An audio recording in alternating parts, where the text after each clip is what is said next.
শুভ সকাল বন্ধুরা। এই যে সকালের কাজটা সেরে চলে এসেছি রান্নাঘরে চা করতে। একটু দুধ চা করে নেব, দুধ চা খেতেই বেশি ভালো লাগে তো। আর সকালের দিনটা একটু ভালো চা খেয়ে শুরু করব, বেশ মেজাজটাও ভালো থাকবে। এই যে চা হয়ে গেছে, বর ছেলে আমি একসাথেই চা খাবো। ছেলে অবশ্য এখনও দাঁত মাজছে।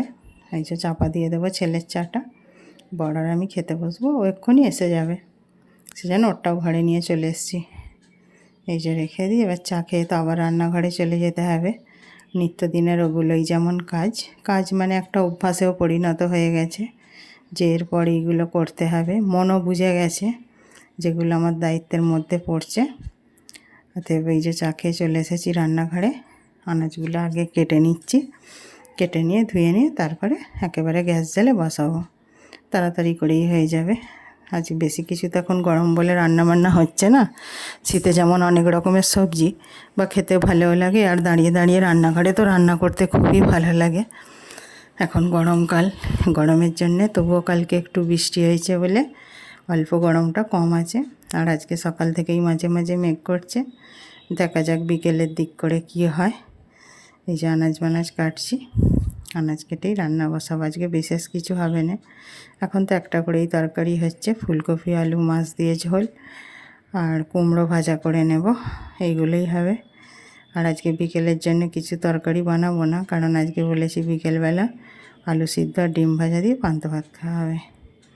এই হলো, এই আনাজটা কাটছি, কাটা হয়েই এসেছে মোটামুটি। কাটা হয়ে গেলে বসাবো। মানুষ চলতে চলতে সময়ের সাথে সাথে কেমনভাবে নিজেকে মানিয়ে নেয়।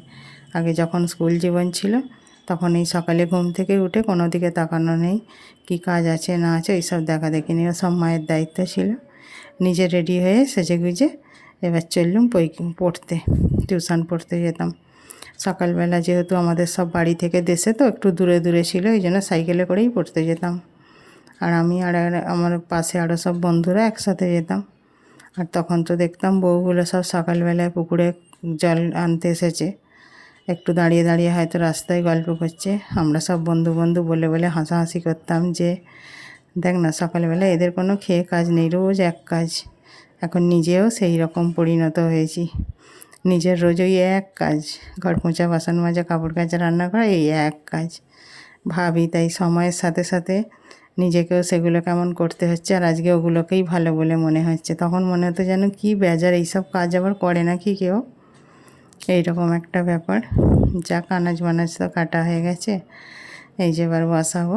আর ফুলকপিটা ভাপাবো না, দেখলাম বেশ নরম আছে, ওই জন্য এই যে কুমড়ো কেটে নুন হলুদ মাখিয়ে নিয়েছি।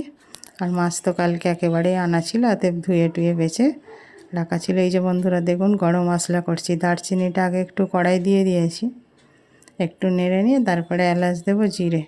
কী বলুন তো, বাজারে গরম মশলা সত্যি বলতে যা দাম, প্রচুর দাম। আর একটা প্যাকেটে ধরুন এখন তো আর 5 টাকায় কিছু পাওয়া যায় না, মিনিমাম 8 থেকে 10টা টাকা দাম। কিন্তু সেই জিনিসগুলো এতটাই কম থাকে, একবার বা দুবার ইউজ করার পরেই ওটা ফুরিয়ে যায়। ওই জন্য আমি বাড়িতেই এগুলো নিজে বানিয়ে নিই, আর নিজে বানিয়ে নিলে অনেক দিন করে চলে। ভেজে নিয়েছিলাম, এবার মোটামুটি তরকারিগুলো সব সিদ্ধ হয়ে সম্বরা হয়ে গেছে। ওই জন্য কী করি বলি একটুখানি মশলাটাকে গুঁড়িয়ে নিয়ে আসি। আমার তো রান্নাঘরটা খুব ছোট, কম জায়গা, ওই জন্য মিক্সারটাকে আমি ওপরেই রাখি, নিচে ঘরে রাখার মতো জায়গাও নেই সেরকম। এই আবার ওপরে চলে এসেছি এই মশলাটা গুঁড়োতে। এই দেখুন বন্ধুরা কত মশলা হয়েছে দেখেছেন, ওইটুকু তো ভাজলাম, বুঝতে পারলেন যে ওইটুকুই মশলা হবে। কত মশলা হয়েছে, এটা অনেক দিন চলবে আমার। আমি এইভাবেই গুঁড়িয়ে রাখি। শেষ হয়ে গেছিলো গরমের জন্য, এতদিন গোড়াতে পারি না। এই রান্নাবান্না সব হয়ে গেছে, এবার খেতে বসে পড়বো। এই যে সব খাবার বেড়ে নিয়েছি, একসাথেই খেয়ে নেব। মোটামুটি আজকে বাসন টাসন মাজা অনেকটাই কাজ আগিয়ে নিতে পেরেছি রান্না করতে করতে।